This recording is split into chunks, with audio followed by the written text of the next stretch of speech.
We both believe that you should bless your children on Friday night. As a matter of fact, it's one of the rarest opportunities to create intimacy between parents and children, or children and parents. What we don't agree on is whether it should be ritualized and very old tradition, or it should be more modern.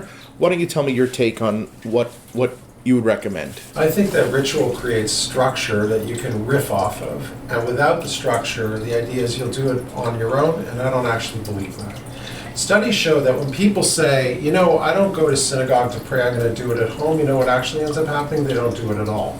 And that doesn't mean that I think they should go to synagogue. I get the whole deal that they find it boring and irrelevant or whatever it is, so I'm not saying that therefore they should go to synagogue. What I am saying is that it's very unlikely that without a given structure in place, you're actually going to do the thing yourself. Some people do it, many people do not. People need a kind of gateway. So the reason I like the formal structure that you'll find on Friday night for blessing your kids is it's the thing that you can riff off of. Robert Frost used to say that poetry without rhyme and rhythm is like tennis without a net. And that's how I feel about ritual. Ritual is the thing that gives you a kind of anchor, it gives you a framework, a guideline, and then you can do your own individual, you can be Miles Davis. So what I like is to start out by telling people about what the traditional Jewish blessing is, broken down by gender, but the real thing is you and I both agree is that after you've taught them the blessings that are contained in the prayer book, you should really do your own individual thing with your families. And people who are single ask me, so what's in it for me? So you know what? Bless each other. Bless your friend, bless your partner, bless who's ever there. Because I think there's something very powerful about the idea of human beings as the conveyor of blessing to each other. We do a lot of things during the week where we convey like darker emotions to people. I think it's a great idea to say, I'm going to give you blessing, right, from wherever I can find it in myself.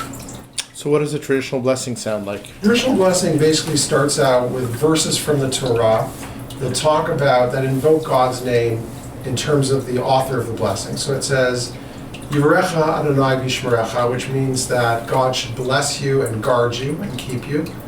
Ya'er Adonai Panav Elecha V'Yichuneka, which means that God should shine His light upon you. Yisa Adonai Panav Elecha V'Yisem Lecha Shalom. God should lift up His countenance, His face, whatever that means, His presence, and should bring peace to you. So the ultimate blessing, therefore, on Friday night is there should be peace. And the way I think about that is that there should be a place where people come to it where we don't involve other people's stuff. We don't rag on them. We don't complain. We don't come to the table, right, and start talking about what didn't go right. Because you and I both have talked a lot about the fact that meals are kind of sacred events, right? The idea that you get together with people that you care about, free of the noise of the outside world, you break bread together, you share something sacred. And the quickest way to ruin that is to start bringing in a culture of complaint. In other words, something from the outside world.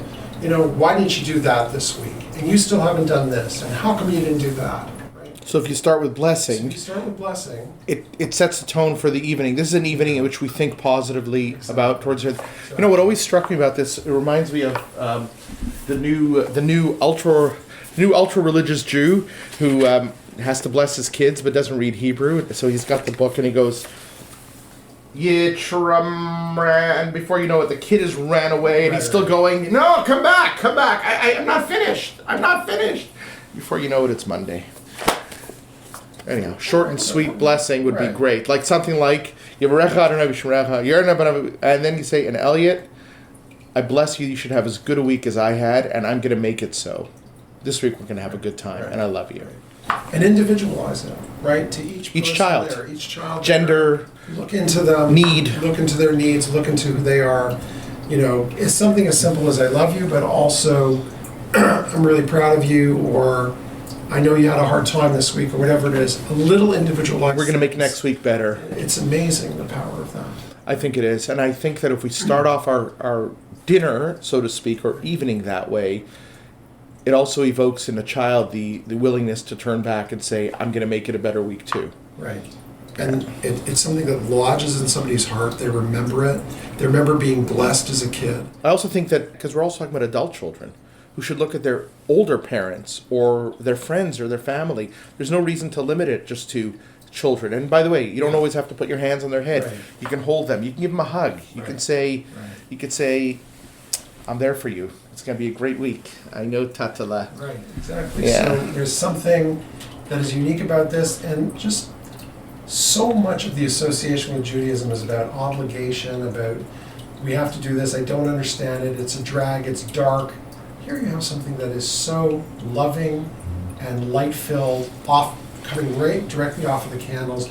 By the time you finish lighting candles and giving a blessing, it's really hard not to feel good. Right, so this is one of those interesting moments where I would say people have this thing, they light Shabbat candles before sunset, that's a traditional Shabbat, but there are people for whom the candle lighting is fundamental to the dinner, and I understand that as well, because that act of invoking light together with that, so it's very powerful. However people do it, I think what's most important is that in some form they make it happen, and I like the idea of starting off with the traditional. I just don't want people to get stuck there. I understand. I understand. So, Shabbat Shalom, and a Shabbat of peace and blessing, and give away a little bit of the good fortune you have to someone else in your family. You'll never forget it.